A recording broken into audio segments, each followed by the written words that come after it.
Hello guys and welcome to another episode of Everyday EDC. My name is Tyler and today I am going to be doing just a sharpening video. I'm not even going to show you the sharpening, I just want you guys to know these. You all know the stories behind these two.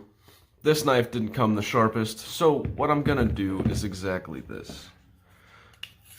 Take this handy dandy rock and we're going to try to saw through the frickin' rock. I'm just kidding. I'm just trying to ruin the edge on my knife here. And I'm going to do this for each and every one because they both need to get, all three of them need to get done. The whole reason I'm doing this is so that I'm going from 0 to 100, A. And B, we all know that as you get through like the first couple layers of your knife, when it comes to sharpening, it's gonna be, you're gonna get to some better steel. The way most of these knives are sharpened are via a belt, and that belt heats up the steel and kind of ruins it, makes it actually extra brittle with the most of your factory edges.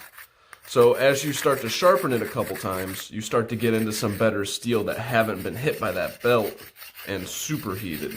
Now that's a theory. I mean, some it proves true for, I would imagine, you know, the bigger companies probably do it right or better, but we'll see.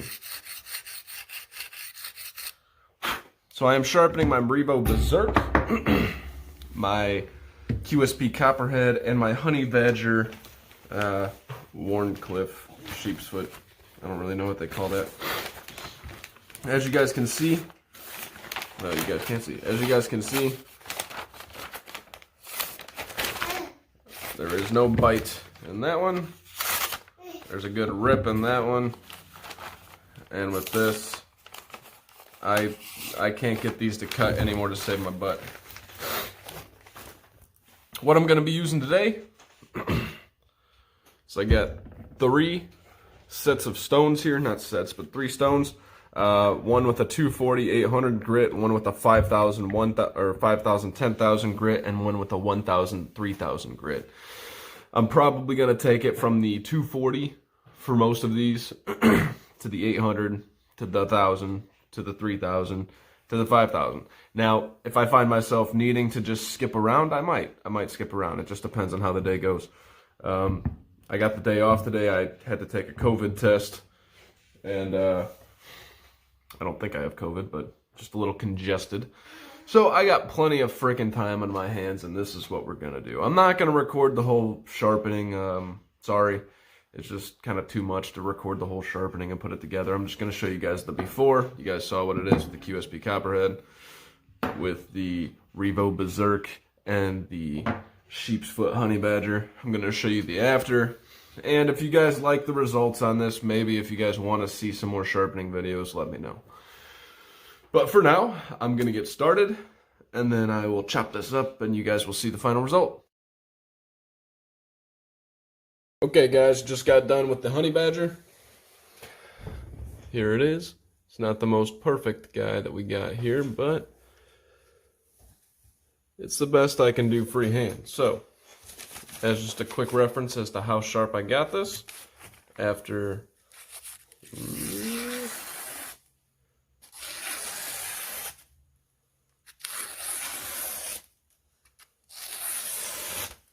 pretty darn good there.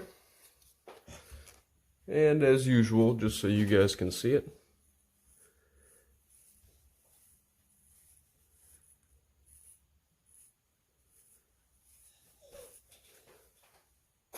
so it's taking off hairs, it's cutting newspaper pretty clean. I'm pretty happy with the way that turned out. Now we're on to the big boys.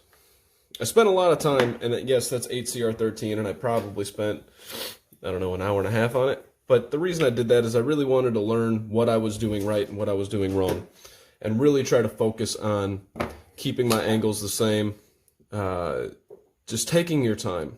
And I think I turned out with probably one of the best results in a hand sharpening knife yet. I never claimed to be great or good at sharpening a knife, or even average. I'm just kind of going on this journey with you guys, and I just want you guys to see kind of the progress. So within this video, you're going to see this one, and also the Copperhead, I will get these sharp as well. Like I said, thankfully I had the COVID test that I had to do recently, so it's taken up to the point where I have plenty of time on my hands. So, on to the next one. Alright guys, just got done with the Revo Beserk. Here's the one side.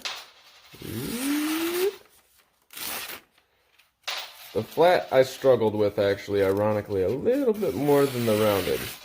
So let's go into the rounded side.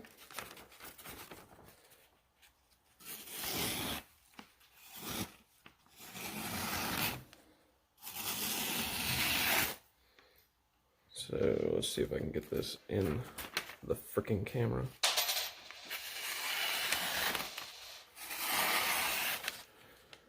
Super smooth. So the flat side I struggled with just a little bit, but we still got it. So that is the Revo Beserk after I did it. This one was a little bit more difficult. A, I think this is D2 if I'm not mistaken, and B, it has this compound grind, so it's kind of like sharpening two different knives. But we brought her back to life. The chip is almost non-existent. I chose not to try and continue to take it out because I didn't want to make this side go further back than this side when I'm sharpening. I want to keep them pretty much even or else it would look really, really goofy. It would almost turn into like a recurve. It's actually almost there already, so. But that's the Revo Beserk job. Last but not least, we got to get done with this beast. I haven't started on this yet, and I will show you guys the results of this when I'm done. Alright guys, and the final knife that we did today was the QSP Copperhead.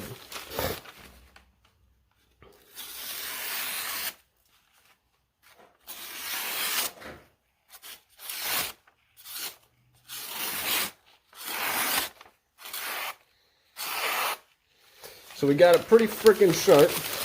That's the good news. The bad news is I still kind of struggled putting a mirror edge like Corey does over there. I didn't get anywhere near that. But I kind of got tired of sharpening after about 3 hours on 3 different knives. So, but as a quick reference to how sharp we can get this.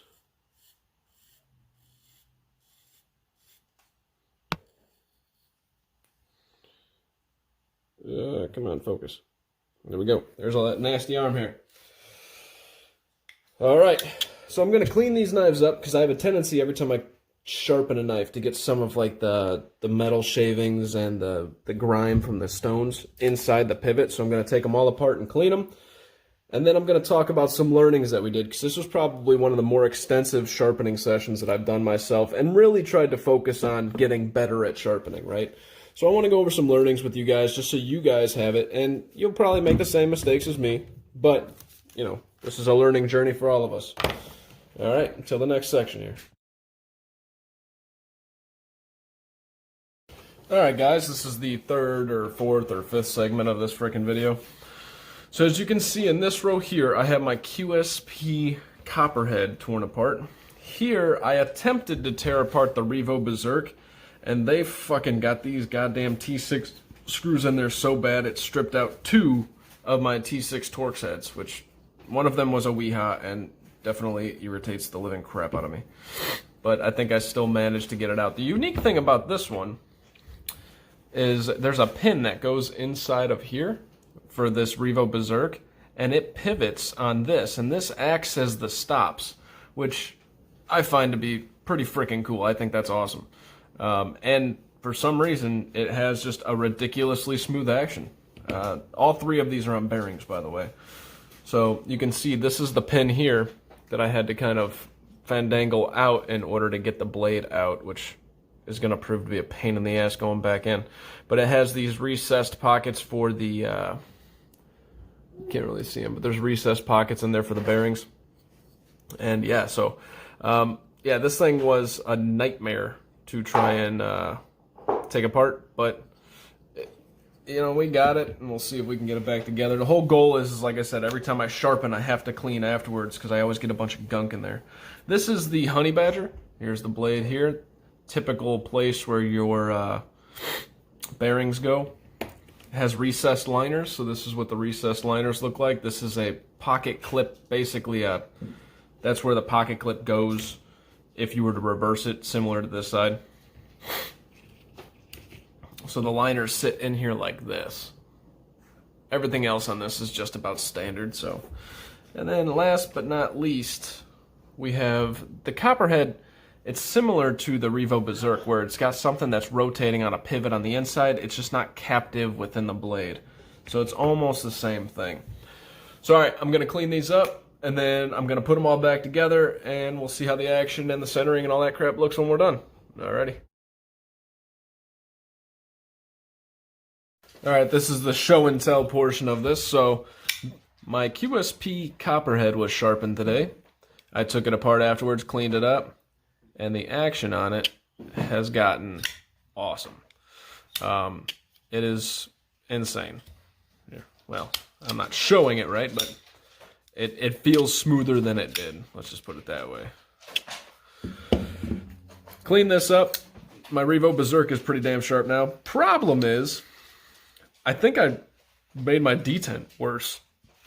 And I can't get this apart because these screws are so locked into place. But watch this. Right? It almost has no detent.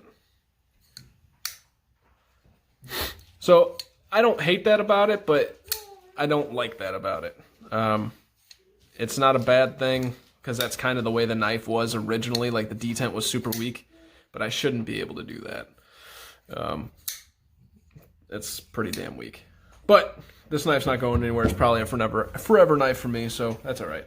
And last but not least, my Honey Badger with the sheep's foot style blade. I could not get this to go back to perfect center. If you guys can tell, it's a little skewed to the left. Tried a couple different tricks, and in order to keep the action the way it is, it's just going to have to settle that it's slightly skewed to the left. Not a big deal. All right, I'm going to talk about some learnings that I had as I was sharpening all three of these, which I highly recommend that when you guys sit down to sharpen, you do this. You sit down with 3 different knives, starting off with the one that you care about a little bit the least, moving on to the one you care about the most. First learning was I spent 90% of my time on the lowest grit stone, which happened to be 240, probably too low, but especially with this HCR, I took about an hour on that knife to make it to where I wanted it. That being said, as I moved through the progressions, I got to this 12 or 14 C28. This one only took me about a half an hour. So it's kind of repetitious, getting better at it thing, but I wanted to go extremely slow so that I would know exactly what I'm doing and how I'm affecting each and every one. So here is the edge that was put on there. This thing had something goofy because it has this edge that drops down, like it almost like has like a ridge here and goes down. And I don't know what that's from. I actually tried to straighten it out a little bit, so it does have a little bit of wonkiness to it.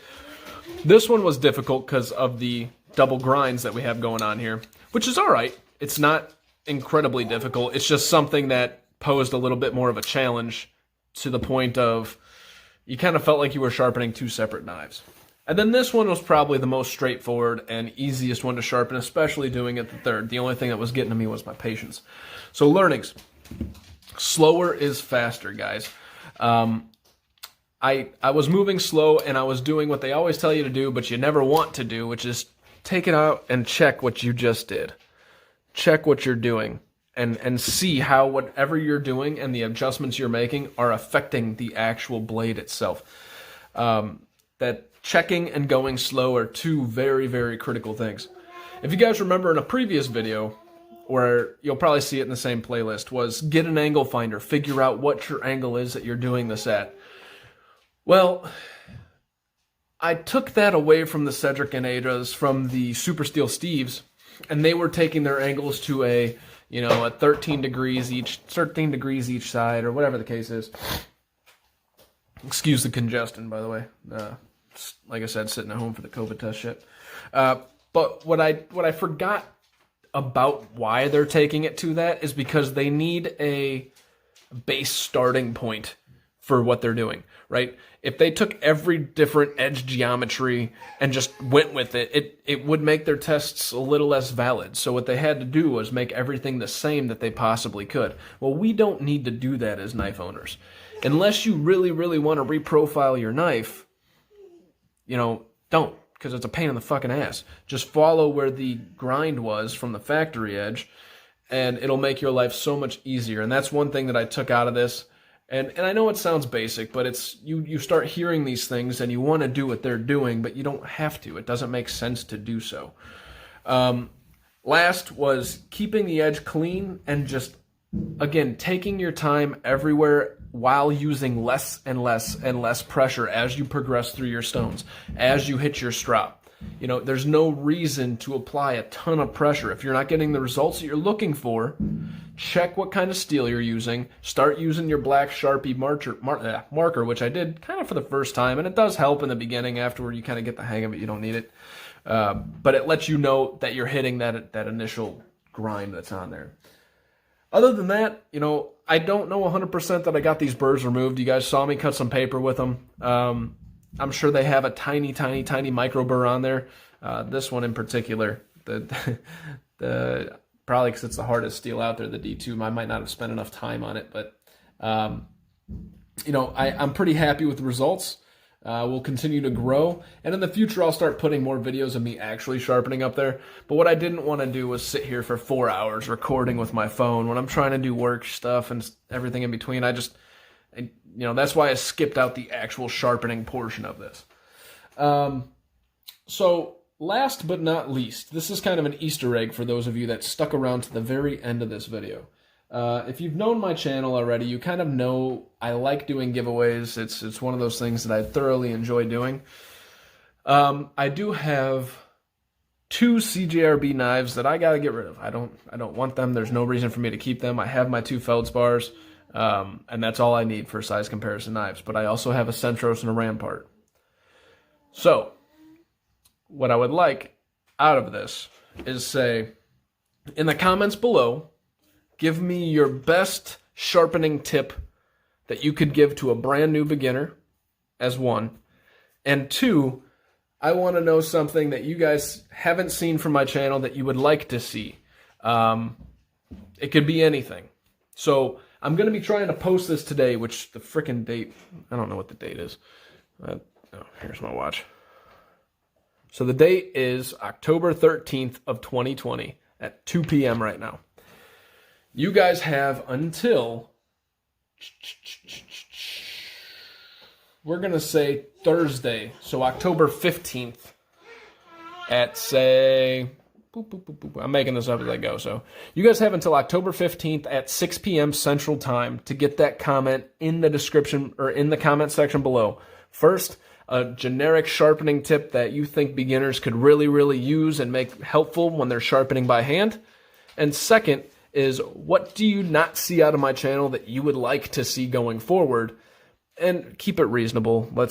If I have to purchase anything to really make that happen, I don't really care about that comment.